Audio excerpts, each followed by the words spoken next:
यानंतर एक महत्त्वाची अपडेट येते आहे। महेश ट्युटोरियल्सच्या श्रेणी कोटेचा यांची मनपा शिक्षण समितीवरची नियुक्ती स्थगित करण्यात आली आहे। वादग्रस्त महेश ट्युटोरियल्सच्या कोटेचांच्या नियुक्तीने वाद पेटला होता। शिक्षण समिती अध्यक्ष राजश्री शिरवडकर यांच्याकडून ही स्थगिती देण्यात आली आहे। आणि अधिक माहिती घेऊया आमचे प्रतिनिधी ईशान देशमुख यांच्याकडून। ईशान, काय नेमकं हे प्रकरण होतं, काय अपडेट्स आहेत?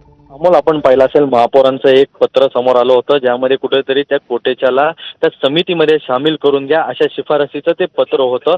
पण त्यानंतर एकंदरीत ह्याचा वाद उमटल्यानंतर आता शिक्षण समितीने याचा निर्णय घेतला आहे की ही जी समिती आहे ही संपूर्णपणे बरखास्त करायची आणि अशा जे लोक आहेत ज्यांच्यावरती कोणते ना कोणते आरोप आहेत, असे आरोप ज्या लोकांवरती आहेत त्यामुळे ही संपूर्णपणे ही समिती ही बरखास्त करण्यात आली आहे। त्यामुळे एकंदरीत ही मोठं पाऊल हे शिक्षण समितीकडून पाहायला मिळालं पाहिजे। पण दुसऱ्या बाजूला महापौर दावा करतायत की हे पत्र मी पाठवलेलं नाहीये, हे माझ्या कार्यालयामधून देखील गेलेलं नाहीये, हे कोणीतरी त्रयस्थ व्यक्तीने हे पत्र माझं घेऊन हे बनवलं आहे आणि ती सही देखील माझं नाही, असा देखील आरोप महापौरांनी त्यांच्या पत्रकार परिषदेच्या वेळेस केला होता। त्यामुळे एकंदरीत आता यापुढे काय केलं जातं हे बघणं अत्यंत महत्त्वाचं राहील। अमोल, निश्चित धन्यवाद ईशान या सविस्तर माहितीबद्दल।